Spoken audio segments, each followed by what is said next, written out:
Hi guys, welcome back to another Destiny 2 daily news update video. Today we have more information on all the stuff from the game from the last 24 hours, so let's just jump into the first thing. Up first is an article with the Daily Star which revealed some answers to questions about the Crucible changes, Trials of Osiris, a possible public test realm, and eSports in Destiny 2. The interview with Lars Bakken starts off talking mostly about stuff we already know from IGN Firsts, about PvP switching to 4v4, the reason why, and changes to the Crucible maps to accommodate that. But then he goes on to ask, so you've reworked Trials, which is now 4v4, but how does that change the dynamic of Destiny 2? Lars Bakken says, I'm not going to talk about many of the nuances of what's different, but it's coming back and its biggest change is the 4v4 change. There are other changes too, but I believe people will be blown away when they see the Trials stuff. I wish I could talk more about it. So pretty interesting stuff there, pointing out that Trials will be returning for 4v4, but it's going to have some changes that will leave us blown away. Why exactly those changes are, we haven't seen any rumors yet, but it seems like it's all a closely guarded secret. Next up, he is asked about possible future 6v6 in the game, but almost certainly suggests that that won't be happening, so 4v4 is here to stay. Next, he is asked about possible public test realm for Destiny 2. You're now on PC, you've got the connections with Blizzard as well. What are the chances of seeing a Destiny 2 public test realm in the same way that we've seen in Overwatch? So you guys could try things before rolling them out. Lars Bakken says, I can see that internally we do that already.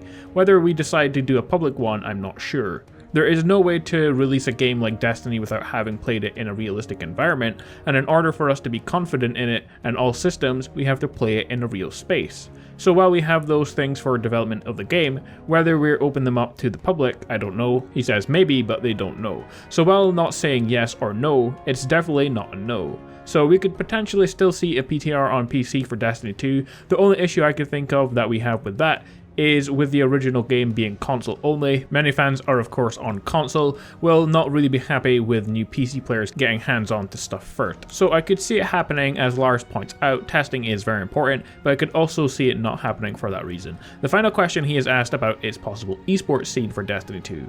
A lot of the changes around the Crucible seem to be about making it more competitive and having a more focused 4v4 game. Is there a chance that there could be a Destiny 2 in any sort of esport environment? It's certainly more formatted to the scene than it was before. Lars Bakken replies with, I think Bungie has a long tradition of being active in the competitive realm, starting way back in our previous games on Halo and everything else. It's something that we talk a lot about, and I also think the esports scene is really interesting and think players chose where they want to spend their time, and they like to choose and support the game that they love. And if they decide that Destiny is something that they want to love and prop up in that way, then that's something that they're interested in. But yes, I don't want to presume that is from the beginning. Yes, we want to make the game feel more comfortable in a tournament setting. That was one of our goals, but that doesn't mean that we have to go straight into the World Championships. I wish I could give you a definitive answer more than that, but I think the reality is we want people to feel comfortable there first, and that's something that they want to have, and have the ability to support it if that does happen. But if not, we're just happy to have the game that they have.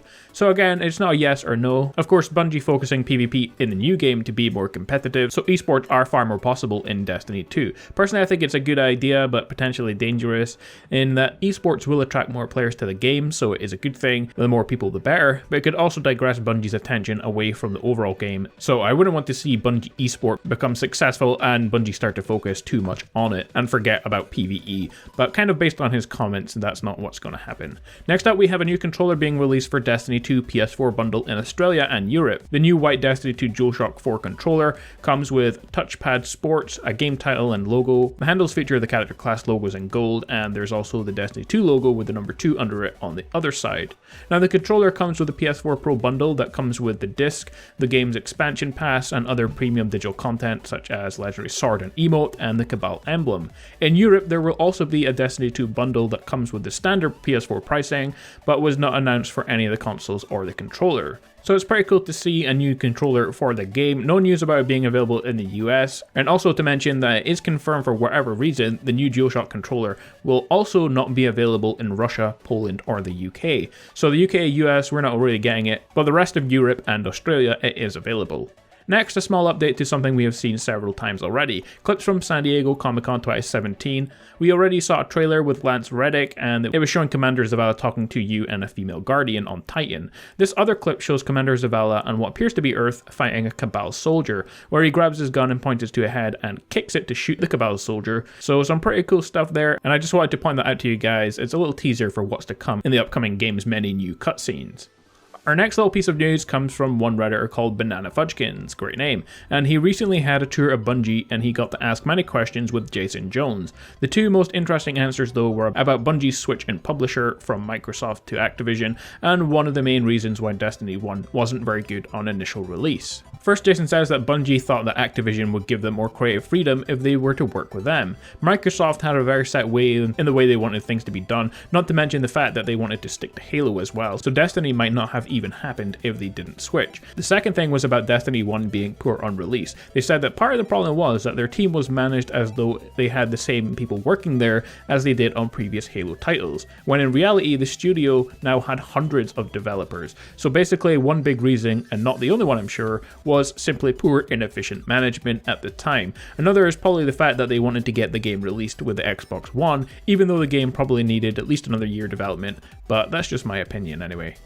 Next is this image that appears to show some new potential samurai-style Iron Banner armor for hunters in Destiny 2. Now this was noticed during the Destiny 2 reveal event, but loads of people seem to have not seen it before. So you want to play as a samurai-style character. We know Bungie are investing more in melee weapons in the new game, and one of these weapons you can also see in the image, a really awesome looking sword. Then it does appear as though that you can play as possible samurais, maybe even ninja characters, in Destiny 2. Finally guys, today all existing Destiny 2 accounts will automatically undergo an account migration process to Destiny 2 that includes character class, race and gender selections, character face, hair and marking selections, and character creation date, as well as an assortment of Destiny accomplishments. It should be noted that the account and character migration will not import any items, game content, silver or Eververse licenses into Destiny 2.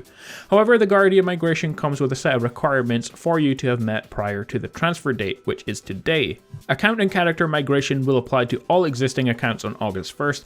Any characters created or game progress made after August 1st will not be presented in Destiny 2. Players are not required to log into their Destiny accounts on or after August 1st to complete the account or character migration process. It's done automatically. Character requirements are for a character game progression to be recognized in Destiny 2, the character must have reached at least level 20 and must not have deleted at the time of the account and character migration. To see your migration data presented in Destiny 2, players will need to ensure that they use the same Xbox or PlayStation name when they log in, and there is currently no limit or expiration date on accessing Destiny account data that was migrated to Destiny 2. Completing the following accomplishments in Destiny 1 will grant you emblems in Destiny 2 if you complete them prior to August 1st. Laurel Triumphant, you completed a moment of triumph during Destiny's year 1. Lorea Prima 2, you completed all 10 moments in Destiny's first year. Slayer of Oryx, you own the Taken King and completed the moment of triumph during Destiny's second year. Heard the Call, you owned the Taken King and completed all 8 moments of triumph in the second year. Young Wolf, you owned Rise of Iron and reached rank 2 in your record book. Saladin's Pride, you reached rank 7 in your Age of Triumph record book. And finally, Lore Scholar, you achieved a Grimoire score of over 5,000 in Destiny 1. So make sure you have all that stuff in order as soon as possible because it runs out today. Some of them of course won't be possible. If you're not over 5,000 in your Grimoire score, it's probably not going to happen. But make sure you've got as much as it done as soon as possible. Well guys, that's about all the stuff we have for Destiny 2 news in the last 24 hours. If you found this video useful, a like and comment is appreciated, and subscribe for more daily Destiny 2 news and other videos on full release. But with that being said, Guardians, stay awesome, and I will see you all next time.